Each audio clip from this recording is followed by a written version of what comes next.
जहां पर मंत्रालय में गृह विभाग की समीक्षा बैठक जारी है। तो गृह मंत्री विजय शर्मा बैठक ले रहे हैं। कानून व्यवस्था को लेकर ये चर्चा की जा रही है और बैठक में पुलिस विभाग के अधिकारी भी शामिल हैं। तो कुछ देर बाद जिले के विधायक, सांसद समेत अन्य जनप्रतिनिधियों से भी चर्चा की जाएगी। तो कानून व्यवस्था को लेकर चर्चा की जा रही है। फिलहाल ये बैठक जारी है। तो गृह मंत्री विजय शर्मा ये बैठक ले रहे हैं। अक्सर कांग्रेस भी सवाल उठाती रहती है कि कानून व्यवस्था प्रदेश में ठीक नहीं है और इसी बीच ये बैठक, आपको बता दें कि मंत्रालय में गृह विभाग की ये बैठक चल रही है। तो इसी बीच इस खबर पर ज्यादा जानकारी के लिए मेरे सहयोगी रोहित मेरे साथ जुड़ चुके हैं, उनका रुख करते हैं। रोहित, मंत्रालय में गृह विभाग की बैठक चल रही है, क्या कुछ बातें इस बैठक से निकलकर सामने आ सकती हैं? रोहित। बिल्कुल, देखिए, कानून व्यवस्था को किस प्रकार से अच्छा रखा जाए, इसी को लेकर ये बैठक हो रही है। गृह मंत्री विजय शर्मा है, वो इस बैठक को ले रहे हैं। इसके अलावा तमाम विभागों के अधिकारी भी मौजूद है। गृह विभाग के अधिकारी मौजूद है, राज्य पुलिस सेवा के तमाम अधिकारी मौजूद हैं। उनके साथ में चर्चा की जा रही है, क्योंकि हाल ही में कई सारी घटनाएं आई हैं जिसके बाद से कानून फेलियर को लेकर सवाल उठ रहा था। उन तमाम सवालों को विराम लगाने के लिए बैठक है। और बात की जाए तो बलौदा बाजार घटना को लेकर इस पर चर्चा की गई। इसके अलावा कानून को किस प्रकार से और टाइट किया जाए ताकि किसी भी तरीके से जो आपराधिक घटनाएं रायपुर में घटती हैं उसको वो घटनाएं ना घटित हो। तो इसको तमाम चीज़ों को लेकर ये बैठक चल रही है। बैठक खत्म होने के बाद में गृह मंत्री विजय शर्मा खुद जानकारी देंगे कि किन किन बिंदुओं पर चर्चा की गई है। इसके अलावा राधा जानकारी ये भी है कि तमाम सांसदों से रायपुर जिले के सांसद भी इस बैठक में शामिल हो सकते हैं। इसके अलावा कई जिलों के विधायक भी जो है वो मौजूद हैं, वो तमाम लोग के साथ भी चर्चा होने वाली। तो बड़ी बैठक जो है वो मंत्रालय में चल रही है फिलहाल। ठीक है रोहित, जैसे ही बैठक खत्म होगी हम आपका रुख करेंगे। हमारे साथ जानकारी साझा करने के लिए आपका शुक्रिया। तो इसी बीच भोपाल से एक बड़ी खबर आपको बता दें, मुख्यमंत्री मोहन यादव का दिल्ली दौरा है। तो अचानक उनके कार्यक्रम में बदलाव किया गया। तो जबलपुर से लौटने के बाद रात 9:30 बजे दिल्ली के लिए डॉक्टर मोहन यादव रवाना हो जाएंगे और दिल्ली में कई केंद्रीय मंत्रियों से मुलाकात भी कर सकते हैं। तो मुख्यमंत्री डॉक्टर मोहन यादव के कार्यक्रम को लेकर बड़ा बदलाव सामने आया और मुख्यमंत्री डॉक्टर मोहन यादव अब दिल्ली दौरे पर जाएंगे। तो अचानक डॉक्टर मोहन यादव के कार्यक्रम में बदलाव किया गया है और जबलपुर से लौटने के बाद रात 9:30 बजे दिल्ली के लिए डॉक्टर मोहन यादव रवाना हो जाएंगे।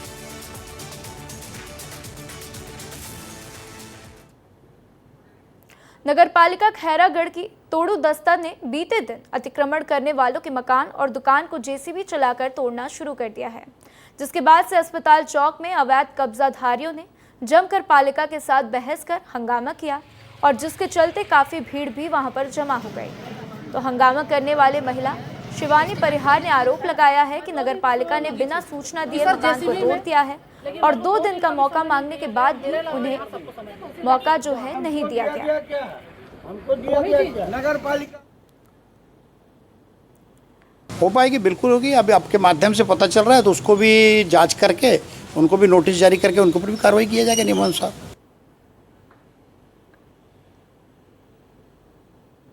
तो सरगुजा जिले सहित संभाग के अलग अलग इलाकों में किसान यूरिया खाद के लिए दर दर भटकने के लिए मजबूर है, क्योंकि निजी दुकानदार यूरिया की कालाबाजारी कर रहे हैं।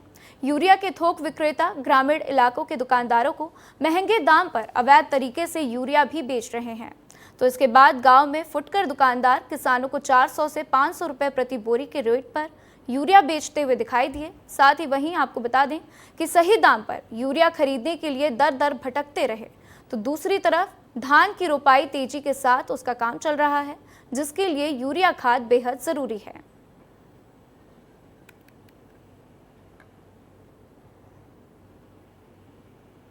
रायपुर के लालपुर और कमल विहार के लोगों ने चक्का जाम कर दिया। उनकी मांग है कि अवैध देवर डेरा बस्ती को हटाया जाए। लोगों का कहना है कि डेरा के लोग आए दिन लूटपाट और मारपीट की घटना को अंजाम देते हैं। तो बीती रात भी स्थानीय लोगों से मारपीट हुई थी। इसमें 2 युवकों को गंभीर चोटें आई थी। तो आपको ये तस्वीरें हम आपकी टीवी स्क्रीन पर दिखा रहे हैं, जहां पर स्थानीय लोगों ने चक्का जाम कर दिया है और लूटपाट के साथ आपको बता दें कि मारपीट से लोग काफी परेशान हैं और इसीलिए उन्होंने रायपुर में चक्का जाम कर दिया है।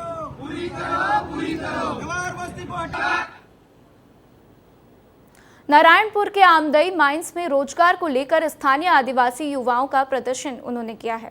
दरअसल नारायणपुर जिले के छोटे डोंगर में स्थित आमदई प्रभावित पंचायतों के करीब 250 युवा आमदई माइंस के 0 पॉइंट के चेक पोस्ट पर आंदोलन पर बैठ गए हैं। स्थानीय बेरोजगार युवाओं ने माइंस की सभी गाड़ियों के लौह अयस्क परिवहन पर रोक लगा दी है।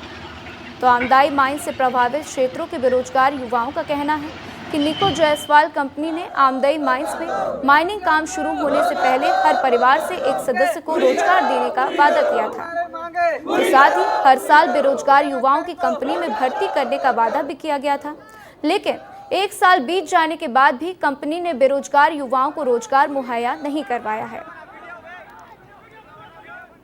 हम लोग इसी मुद्दे पे आए हैं निको जायसवाल इंडस्ट्रीज लिमिटेड से कि हमको रोजगार चाहिए बेरोजगारों को, इसलिए हम लोग यहाँ पर धरना प्रदर्शन कर रहे हैं। हम लोग 200 लगभग हैं 200।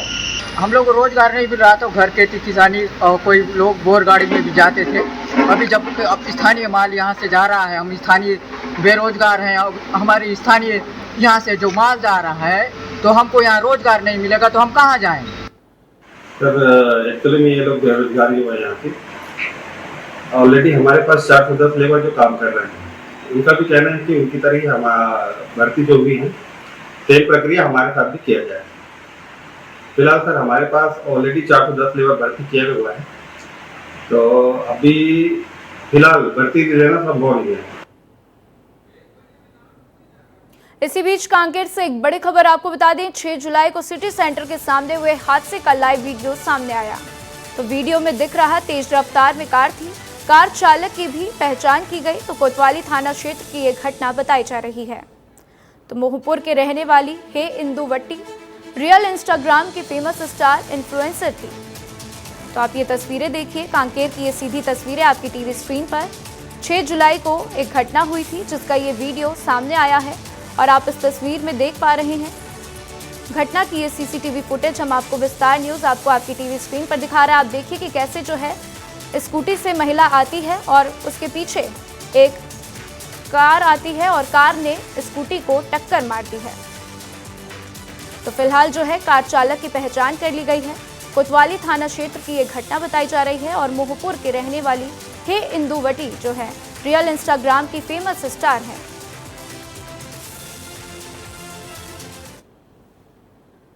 तो इसी बीच सूरजपुर से एक बड़ी खबर आपको बता दें। दल से बिछड़ा एक दंतैल हाथी नगर पंचायत प्रतापपुर क्षेत्र में विचरण कर रहा है। तो बीते 2 दिनों से शाम ढलते ही रिहायशी क्षेत्र में दस्तक दे रहा है। तो वन अपला नगर के मुनादी कर हाथी की निगरानी भी कर रहे हैं। तो लोगों में फिलहाल दहशत का माहौल है। साथ ही एक दिन पूर्व नगर के स्कूल परिसर के गेट तोड़ने का सीसीटीवी भी फुटेज सामने आया था। तो प्रतापपुर वन परिक्षेत्र के नगर पंचायत प्रतापपुर का ये मामला सामने आया है और आप इन तस्वीरों में देख सकते हैं सूरजपुर की ये तस्वीरें, सीसीटीवी फुटेज हम आपको दिखा रहे हैं जहां पर हाथी की मौजूदगी से वहां के लोग जो हैं दहशत में हैं। दहशत का माहौल लोगों के बीच में और बीते 2 दिन से शाम ढलते ही रिहायशी क्षेत्र में हाथी दस्तक दे रहा था, जिसकी ये सीसीटीवी तस्वीरें हम आपकी टीवी स्क्रीन पर आपको दिखा रहे हैं।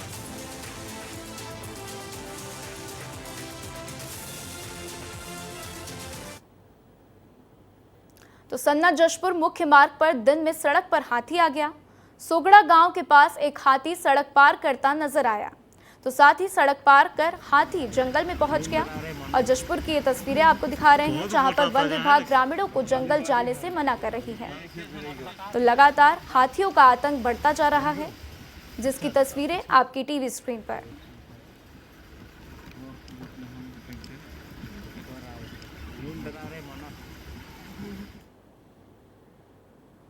जांजगीर में शासकीय नर्सिंग कॉलेज की 10 छात्राओं को उल्टी दस्त की शिकायत के बाद जिला अस्पताल में भर्ती कराया गया है। तो सभी छात्राओं की स्थिति ठीक है। तो वहीं 2 छात्राओं को इलाज के बाद छुट्टी भी दे दी गई है। तो बाकी 8 छात्राओं को दवा दी गई। दरअसल नर्सिंग कॉलेज की छात्राओं ने नाश्ता नहीं किया था और इसके बाद से आपको बता दें कि नाश्ता करने के बाद छात्राओं की तबीयत जो है काफ़ी बिगड़ गई।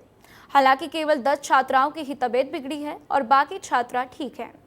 तो ऐसे में इन छात्राओं की तबीयत बिगड़ने की साफ वजह सामने नहीं आ सकी है और जिला अस्पताल में इलाज के बाद सभी छात्राओं की तबीयत ठीक है। लेकिन 10 में से 8 छात्र अभी भी जिला अस्पताल में फिलहाल भर्ती हैं। जी, जिला अस्पताल से 10 नर्सिंग छात्राएं भर्ती हैं हमारे अस्पताल में। उनको पतला दस्त हो गया, 1-2 लोगों को उल्टी भी हुआ है और ये सुबह हुए हैं आज भर्ती। 2-3 छात्राओं को कल से पतला दस्त हुआ था और बाकी लोगों को आज हुआ है। हालांकि और छात्राएं जो है शनिवार को उन लोगों को थोड़ा सा कुछ सामान खरीदने का छूट मिलता है, तो हो सकता है कुछ खान पान में ऐसा कुछ ऊंच नीच हुआ होगा, एक संभावनाएं है। दुर्ग में धोखाधड़ी के मामले में बैंक के अधिकारी और कर्मचारी के खिलाफ मामला दर्ज किया गया। लोन के नाम पर करोड़ों की धोखाधड़ी करने के मामले में कोर्ट के आदेश के बाद दुर्ग की मोहन नगर पुलिस ने मामला भी दर्ज किया है। दरअसल कोर्ट के आदेश के बाद इंडियन बैंक, इलाहाबाद बैंक, दुर्ग की संतराबाड़ी शाखा के 9 अधिकारी और कर्मियों के खिलाफ धोखाधड़ी और जालसाजी का मामला दर्ज किया गया। तो बैंक के खाता धारकों का आरोप है कि बैंक ने उनके लोन के खाते में छेड़छाड़ करके उनसे कुल 1,02,32,500 रुपए लेकर धोखाधड़ी की है।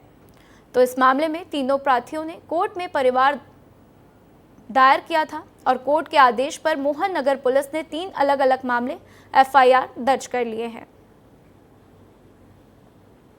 यह थाना मोहन नगर का मामला है कि माननीय न्यायालय के द्वारा परिवार पर से आदेश किया गया था इसमें मामला दर्ज करने के हेतु आदेश होने पे मोहन नगर के द्वारा इसमें मामला दर्ज किया गया है। 3 पृथक मामलों में अपराध दर्ज किया गया है, जिसमें 409, 420, 467, 68, 71, 120B के तहत मामला दर्ज किया गया है। इसमें प्रार्थी ने शिकायत की थी माननीय न्यायालय में कि बैंक के द्वारा जालसाजी करके उनके जो लोन अकाउंट में छेड़छाड़ किया गया है, जिनसे उनके द्वारा अनावश्यक रूप से अतिरिक्त वसूली करने का प्रयास किया गया है। तो माननीय न्यायालय ने इस पर आदेश किया है। छत्तीसगढ़ में विधानसभा लोकसभा चुनाव के बाद से अब नगरीय निकाय चुनाव की कवायद शुरू हो गई है। सरकार भी लगातार नगरीय निकाय में काम को जल्द खत्म करने के निर्देश दे रही है। 10 नगरीय निकायों में से अधिकांश निकायों में इस समय कांग्रेस के महापौर हैं और ऐसे में सरकार भी काम दिखाकर चुनाव में जनता के बीच जाना चाहती है, लेकिन बजट की समस्या को लेकर कई सवाल भी खड़े हो रहे हैं। क्या है पूरा मामला, इस रिपोर्ट में देखिए।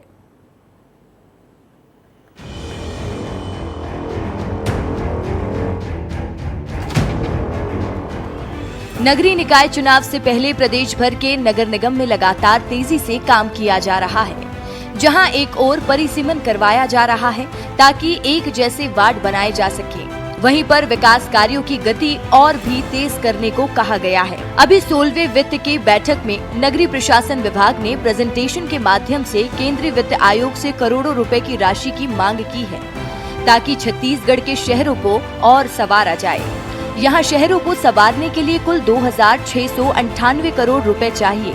फिलहाल सरकार ने 1,500 करोड़ से ज्यादा की राशि जारी की है, ताकि निकाय क्षेत्रों में सुविधाओं का विस्तार हो सके।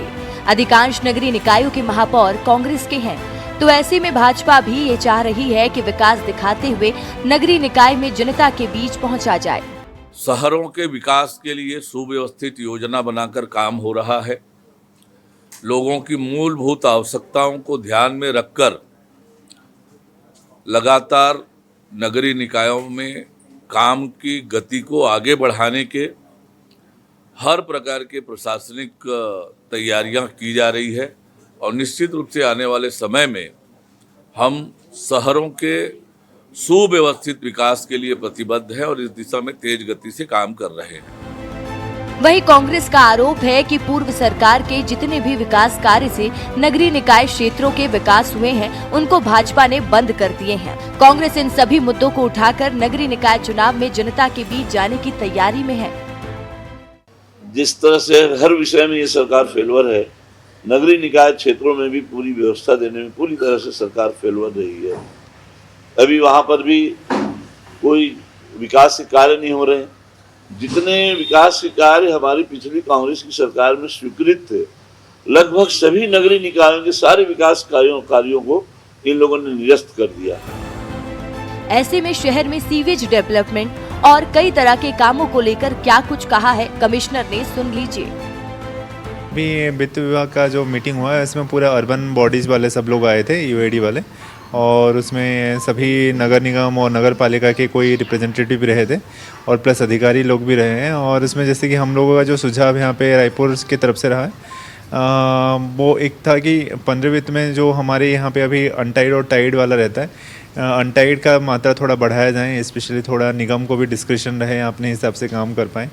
और टाइड का भी जो चीज़ें हैं, टाइड में जैसे अभी एयर कंपोनेंट, वाटर कंपोनेंट, इसमें बहुत सारे और चीज़ों को भी इंक्लूड किया जाए, जैसे स्ट्रीट लाइट वगैरह होता है। छत्तीसगढ़ सरकार के नगरीय प्रशासन विभाग का बजट लगभग 65 लाख करोड़ रुपए का है। साथ ही अपने क्षेत्र में डेवलपमेंट के लिए जनप्रतिनिधि लगातार बजट की मांग कर रहे हैं। वित्त आयोग की बैठक में भी पहुंचे जनप्रतिनिधियों ने सरकार से क्षेत्र के विकास के लिए पैसे की मांग की थी। रायपुर नगर निगम की ओर से मैंने कुछ सुझाव और उनसे आग्रह रखा। सबसे पहले तो हमारा ये सुझाव था कि रायपुर नगर निगम है उसको मिलियन प्लस सिटी में रखा गया है, कैटेगरी में रखा गया है। तो जो भी हमको 15 वित्त आयोग में राशि मिली वो हमको टाइट फंड के रूप में मिली, तो टाइट फंड में एक बंधन हो जाता है। तो हमने माननीय आयोग से आग्रह किया है कि जो 16वें वित्त आयोग में रायपुर नगर निगम को जो राशि प्राप्त होगी उसको टाइट एवं अनटाइट फंड में 60-40 के रेशियो में रखा जाए, ताकि शहर के विकास की जो बुनियादी ज़रूरत है जनता की उसको हम पूरा कर सकें। ऐसे में बीजेपी नगरीय निकाय चुनाव जीत की हैट्रिक मारने की प्रयास में है, तो कांग्रेस हार के हैट्रिक से बचने की कवायद में जुटी हुई है। कुल मिलाकर नगरीय निकाय चुनाव की जंग गली मोहल्ले से लेकर कई विभाग के गलियारों तक दिखाई दे रही है। रोहित मिश्रा, विस्तार न्यूज, रायपुर। तो नगरीय निकाय चुनाव की कवायद तेज हो चली है। बीजेपी के आगे ये बड़ी समस्या है, क्योंकि बीजेपी प्रदेश को संवारना चाहती है, लेकिन बजट की समस्या को लेकर अब कई सवाल भी खड़े हो गए हैं। तो आइए इस खबर पर क्या है पूरा मामला, इसके लिए हम समझते हैं। हमारे संवाददाता रोहित हमारे साथ जुड़ चुके हैं, उनका रुख करते हैं। रोहित, अब बीजेपी तो चाहती है प्रदेश में काम हो, आगे नगरीय निकाय चुनाव है, लेकिन कांग्रेस सवाल खड़े कर रही है। तो सिर्फ कांग्रेस के सवाल ही नहीं है, बीजेपी के आगे चुनौती है बजट की। तो ऐसे में बीजेपी के आगे ये जो बड़ी चुनौतियां हैं, इनसे कैसे बीजेपी निपटेगी? बिल्कुल राधा, देखिए बड़ी चुनौती इसलिए भी है क्योंकि नगरीय प्रशासन विभाग का बजट जो था वो कई बजट जो है वो उसका आधा से ज़्यादा जो सीमा है वो खत्म हो चुकी है। 65 लाख करोड़ रुपए के बजट के अधिकांश जो राशि है वो जारी कर दी गई। लेकिन खुशखबरी की बात ये भी है कि अभी हाल ही में लगभग 1500 करोड़ रुपए की राशि है वो सरकार ने जारी की है। उप मुख्यमंत्री अरुण साव ने इसको लेकर हरी झंडी दिखाई है। और इसके अलावा हाल ही में पार्षदों को भी एक बड़ी राशि लगभग 65 लाख करोड़ रुपए की, माफ कीजिएगा 65 लाख रुपए की दी गई थी, जिससे पार्षद अपने क्षेत्र पे काम करवा सके। तो कुल मिलाकर सरकार तो ये चाह रही है कि जो डेवलपमेंट के काम है वो तेजी से हो। लेकिन अभी वित्त विभाग की जब बैठक हुई थी तो उसमें नए प्रस्ताव सामने रखे गए थे। नगरीय प्रशासन विभाग की तरफ से नए प्रस्ताव वित्त आयोग के सामने रखे गए थे, जिसपे साफ तौर पर दिखाई दे रहा है कि लगभग 2600 करोड़ रुपए के अतिरिक्त कार्य हैं जिनको अभी जो करवाना जो शहर में आवश्यक दिखाई दे रहा है। ट्रैफिक मैनेजमेंट सिस्टम को लेकर काम दिखाई दे रहे हैं जिसको लेकर करवाना है। इसके अलावा जो कंबाइंड ड्रेनेज सिस्टम है, सीवेज सिस्टम है, उसके डेवलपमेंट के लिए लगभग करोड़ों रुपए की चाहिए। इसके अलावा जो तमाम अधिकारी हैं उनके ट्रेनिंग प्रोग्राम के लिए भी कई करोड़ रुपए की राशि की डिमांड जो है वो जनरेट हो रही है। ऐसे में अब नगरीय निकाय का चुनाव सामने है, तो उससे पहले में बड़े स्तर पे जो जनप्रतिनिधि है, पार्षद हैं, महापौर हैं, वो तमाम लोग राशि की जो मांग है वो कर रहे हैं। और सरकार तो राशि की मांग जारी है और देखना होगा कि आगे क्या कुछ होता है। हमारे साथ जानकारी साझा करने के लिए आपका शुक्रिया रोहित।